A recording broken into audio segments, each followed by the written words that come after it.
جو بھی ذکر و اذکار کریں اس میں اللہ کی رضا ہو کہ یہ جو میں عمل کر رہا ہوں یہ صرف اور صرف میں اپنے اللہ کو راضی کرنے کے لیے کر رہا ہوں۔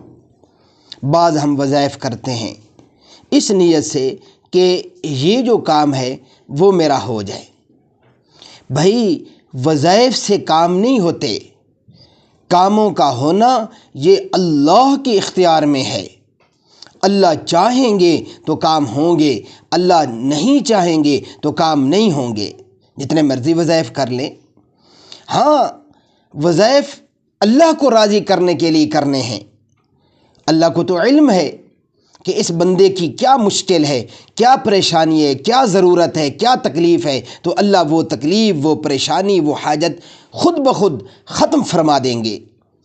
بعض علماء نے یہاں تک بھی بیان فرمایا ہے یہ جو تسبیح ہے سبحان اللہ و بحمدہ سبحان اللہ العظیم، جو بندہ اس کی کثرت کرے گا اللہ اسے ہر قسم کی مصیبتوں سے نکالیں گے۔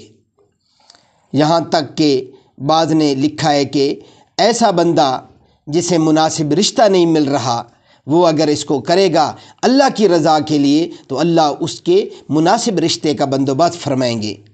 اور اگر وہ بندہ قرض کی جتنی دلدل میں پھنسا ہوا ہے تو اللہ رب العزت اسے اس دلدل سے نکالیں گے۔